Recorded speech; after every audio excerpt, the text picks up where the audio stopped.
Aprovechamos estas fiestas navideñas para hacer lo que más nos gusta, ponernos al día con el cine de terror.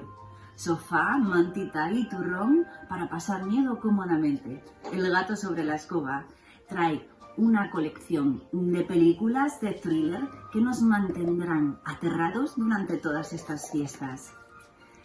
Vamos a seguir un orden cronológico, ya que me resulta imposible. Hola gatito, felicita las fiestas. Me resulta imposible posicionar de más a menos estas joyas literarias. Así que gatos, gatas de la noche, subíos a vuestras escobas porque sobrevolamos el salón de vuestras casas. Comenzamos el vuelo. Comenzamos en la década de los 70, concretamente en el año 1973 se estrenaba El Exorcista, película de culto y terror por excelencia. El vómito de Regan era puré de guisantes, no sé si lo sabéis, pero a mí también me habría hecho vomitar, la verdad. En principio estaba preparado para que el tubo por el que salía expulsado cayera sobre el pecho del padre Carras, pero un error de cálculo lo lanzó directo a la cara. La expresión de asco del padre fue tan realista que no hizo falta repetir la toma. Como segunda opción se había valorado que el padre Carras fuera interpretado por el actor Jack Nicholson, pero Miller aceptó la oferta y su interpretación fue excelente. Durante el rodaje, varios fanáticos religiosos enviaron amenazas de muerte a Linda Blair, la actriz que interpretó a Regan, y el estudio decidió ponerle amenazas. Por lo visto, su interpretación resultó tan creíble que hubo gente que pensó que realmente estaba poseída. El aliento gélido de los actores que se ve en las escenas durante los exorcismos era real. La habitación estaba a varios grados bajo cero. Y yo siempre me pregunté, si en el infierno supuestamente hace tanto calor, ¿cómo es posible que los espíritus malignos se empeñen en congelarnos? No sé, yo ahí lo dejo. Avanzamos hasta el año 1976. La profecía. Desde el Vaticano se pidió que no se filmara la película. Consideraban que era una forma de incitar a grupos satánicos a realizar rituales esperando la llegada del anticristo. El papel de Damian, en principio, iba a protagonizarlo una niña. Viendo el éxito que había obtenido El Exorcista, les pareció que esta era una buena opción. Pero durante el casting, al que asistieron niños y niñas, Harvey y Stephen les dejó tan impresionados que le dieron el papel protagonista. La escena que tenían que interpretar era en la que el niño agredía a su madre al intentar entrar en la iglesia. Harvey arañó, golpeó y pateó con tal entusiasmo a su supuesta madre que no les dejó lugar a dudas. Él era el verdadero anticristo. Gregory Peck aceptó el papel. Daba vida al padre de Damian, un hombre atormentado, con sentido de culpabilidad e incapaz de enfrentarse a la realidad que estaba viviendo. Por desgracia, este era el estado de ánimo que tenía en realidad, pues un año antes su hijo se había suicidado. Casualidades terribles envuelven el film, como sucede en otras películas de terror. Esta es clasificada como una de las películas malditas de Hollywood. Durante el rodaje, el realizador Richard Donner se hospedó en un hotel y fue víctima de un ataque terrorista. John Richardson, encargado de los efectos especiales, sufrió un accidente de tráfico. El accidente se produjo al lado de un cartel que indicaba la distancia a una población: 66,6 kilómetros. 666, el número de la bestia. Además, su novia murió decapitada durante un fallo en el rodaje de la película que estaba grabando. A Gregory Peck parecía perseguirle la maldición, pero sin alcanzarle. En un viaje a Londres cayó un rayo sobre el avión y en otra ocasión canceló un vuelo a Israel. Ese avión se estrelló, muriendo todos los pasajeros y la tripulación que iba a bordo. A finales de la década, en el año 1979, nos regalan Al final de la escalera, una de mis películas de terror preferida, compartiendo opinión con Amenábar, quien la considera su película fetiche. Algunas escenas de Tesis y Los otros, otra de mis favoritas, las inspiró Al final de la escalera.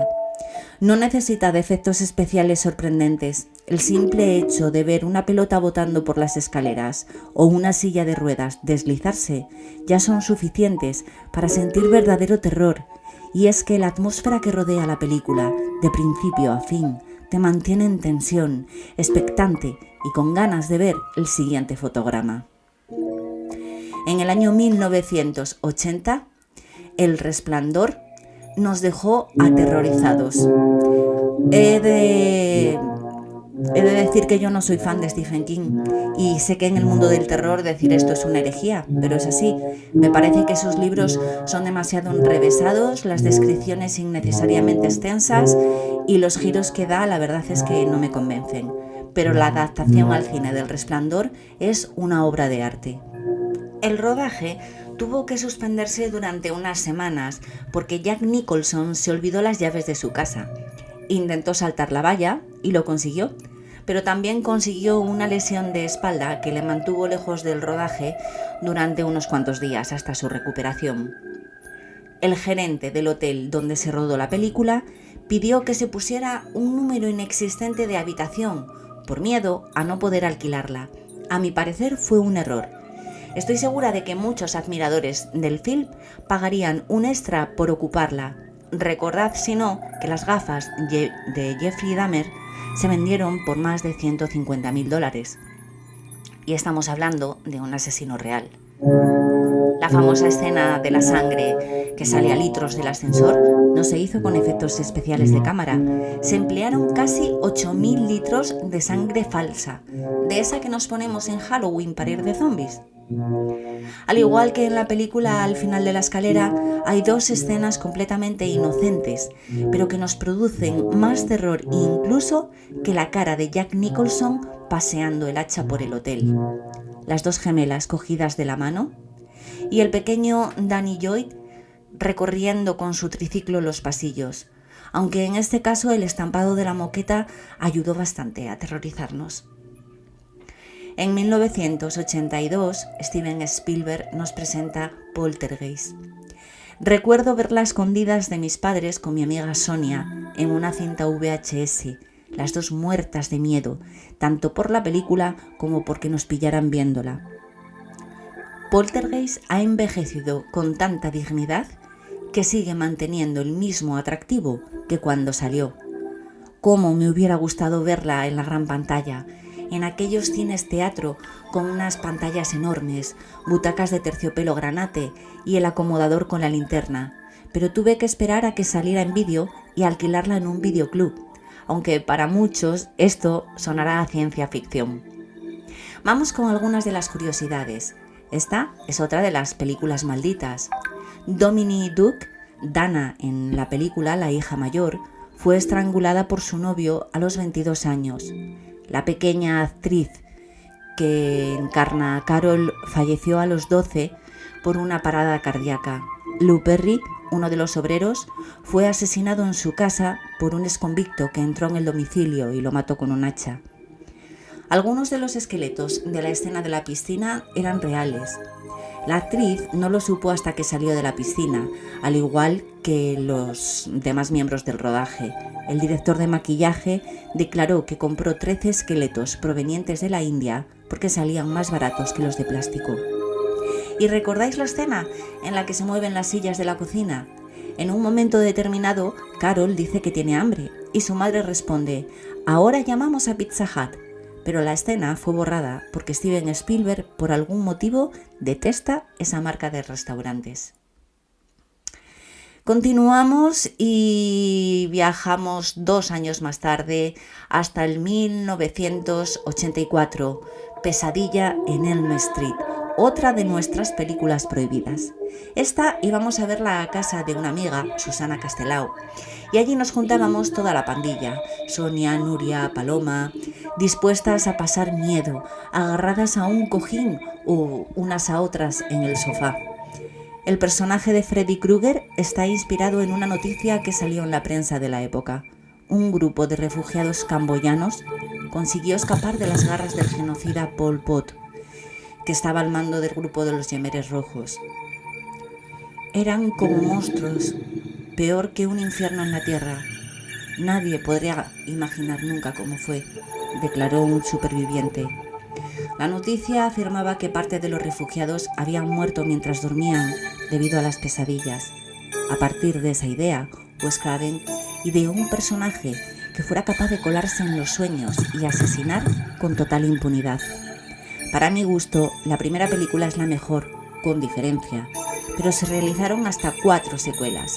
La última, Pesadilla en Elm Street, el origen, de 2010, rompe con toda la esencia de Freddy, lo convierte en un pederasta, algo demasiado repulsivo, incluso para un monstruo con cuchillas en las manos. En 1991 pudimos ver El silencio de los corderos, basada en la novela homónima de Thomas Harris. Obtuvo 5 Oscar, mejor película, director, actor, actriz y guión. El sonido que hace Anthony Hopkins de Sorber fue totalmente improvisado. Resultó perfecto para dar ese punto de locura y sadismo que se contraponía con su exquisita educación. Hacía algo así como y daba bastante repelús. El asesino al que persiguen, Buffalo Bill, está inspirado en 3 asesinos reales: Ted Bundy, quien mató a más de 30 mujeres; Gary Heidnik, que había cavado un pozo en su propia casa y tenía retenidas en él a varias chicas; y Ed Gein, que desenterraba las tumbas de mujeres ancianas para quitarles la piel. Sean Connery fue propuesto para el papel de Aníbal Lecter, pero tras leer el guión lo rechazó porque le pareció demasiado desagradable. Y con todos mis respetos, porque como me pasaba con Jack Nicholson, este actor me parece excelente, me alegro mucho porque Anthony Hopkins hace una actuación impecable. A finales de la década, en 1999, llegó El sexto sentido. Creo que nos dejó a todos impactados, tanto el guión como la actuación del pequeño Haley Joel Osment, de tan solo 11 años. Tuvo 6 nominaciones a los Oscar, aunque no consiguió ninguna estatuilla, pero ostenta el honorable título de encontrarse entre las 4 únicas películas del género de terror que recibieron una nominación a la mejor película. Las otras fueron El exorcista, Tiburón y El silencio de los corderos. En el 2001, Amenábar nos presentó Los otros. Adoro esta película. Para mí lo tiene todo. El ambiente que crea el director te envuelve de tal manera que dejas el sofá de tu casa para adentrarte en la oscura mansión. Las actuaciones de los actores, la decoración de la casa, la iluminación, los sobresaltos, simplemente perfecta. Algunas curiosidades de la película son que el director sale en uno de las fotos de los muertos. Es el que se encuentra a la derecha del todo con el bigote. La película fue rodada en el Palacio de los Hornillos, en Cantabria, al norte de España. Y en el casting para escoger a los niños que protagonizarían la película junto a Nicole Kidman participaron más de 5.000. Tardaron unos 7 meses en dar con los 2 mini actores idóneos. Nicole Kidman aseguró tener pesadillas durante el rodaje y llegó a pensar que aceptar aquel papel había sido un gran error. La enfermedad de los niños, la serodermia pigmentosa, realmente existe. Hace que los afectados tengan una sensibilidad extrema a la luz. En todo el mundo la padecen tan solo unas 1.000 personas. El director asustaba a los actores con golpes sonores fuertes o música estridente durante el rodaje para mantenerlos en tensión. Con razón, la pobre Nicole Kidman no quería ir a trabajar. En el año 2002 pudimos ver The Ring, basada en una leyenda urbana japonesa. Batió récord de taquilla en el país nipón y pronto arrasaría en todo el mundo. La actriz que hace el papel de Samara, la siniestra niña de melena negra y camisón blanco, tan solo tenía 11 años cuando rodó la película. El día que se estrenó, se asustó tanto de sus propias escenas que se tapaba la cara con las manos y la pobre acabó llorando.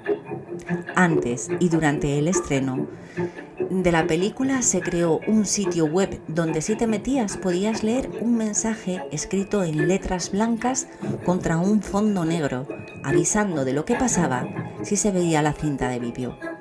Fue una web montada por DreamWorks para promocionar el film, el cual jugaba con el factor de que la leyenda urbana fuera real.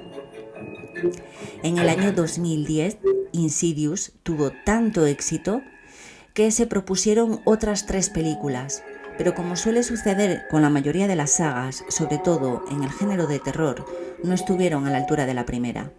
El compositor de la banda sonora, Joseph Bissara, fue también el actor que interpretó al demonio rojo que quiere apoderarse del niño. Gran parte de las escenas de Insidious 2 fueron filmadas en un hospital abandonado. Muchos miembros del rodaje afirmaron haber visto fantasmas, notado presencias, cambios de temperatura y voces. Babadook, 2014, terror clásico propio de los años 70. De hecho, el director del Exorcista alabó la obra, admitiendo que era una de las mejores películas que había visto. La directora recibió varias propuestas para hacer una segunda parte, pero la rechazó, a mi forma de ver, de manera muy inteligente. Como acabamos de comentar, las precuelas y secuelas suelen dejar un mal sabor de boca. Y Babadook, con su nombre infantil, consigue llegar a los miedos más profundos, toca el alma del público y logra, de forma sublime, hacérnoslo pasar muy mal. Y eso nos gusta. Y yo he de reconocer que con esta película, que cuando la estuve viendo, bueno, tampoco me parecía gran cosa, tuve pesadillas durante semanas. Llegamos a Expediente Warren en el año 2013, tanto El Conjuro, donde se narran las viviendas de la familia Perron en Harrisville, como El Conjuro 2, donde conocemos la casa de Enfield con su terrible poltergeist, me parecen geniales. La tercera entrega a mí no me gustó mucho, pero ya sabéis que para gustos colores, como se suele decir. La franquicia incluye las películas de Annabelle, de las que tampoco soy muy fan, y de La Monja. He de reconocer que de esta solo vi la primera. No me gustó en absoluto. Por eso, en el podcast que hice sobre el demonio Balak, relaté mi propia versión. Y no es por nada, pero a mí me parece que quedó muy chulo. Cuando se estrenó la película, en muchos cines estadounidenses advertían que se trataba de una película de terror psicológico y emocionalmente perturbadora. Los habitantes de la casa en la que originariamente ocurrieron los hechos narrados en el film aseguraron que empezaron a vivir experiencias paranormales y que hallaron objetos relacionados con cultos satánicos en lugares donde habían mirado anteriormente con frecuencia. Además, demandaron a los estudios Warner Bros. Y al director James Wan porque los fans de la película invadían su propiedad. Andrea Perron contó que en la casa habían sucedido más de 11 muertes violentas e inexplicables. En el podcast del caso Enfield tenéis muchos más datos sobre los fenómenos que vivió la familia. Os animo a escucharlo si aún no lo habéis hecho. La verdadera Lorraine Warren hizo un cameo en la película. Aparece en la primera fila del auditorio, en el que el matrimonio Warren está dando una conferencia sobre el caso. Vera Farmiga, la actriz que interpreta de manera magistral a Lorraine, sufrió daños graves en los ganglios linfáticos de tanto gritar, ya que algunas escenas se tuvieron que repetir hasta 50 veces. Como regalo de Navidad, os anticipo que a mediados de 2024 está prevista una cuarta entrega del Conjuro. Y aunque no paro de decir que las secuelas no suelen ser buenas, me muero por verla. Me imagino que igual que todos vosotros. Espero que disfrutéis de estas fiestas navideñas, además de con nuestras películas de miedo, con otras tan entrañables como Arthur Christmas, Klaus o Love Actually. Sería genial que en los comentarios nos pusierais cuáles son vuestras películas preferidas. Os deseo una muy feliz Navidad y un año nuevo cargado de energía positiva. Y si el vídeo os ha gustado, por favor, dadle al like, haced un comentario o suscribiros. Eso hará que esta escoba cada día vuele más alto.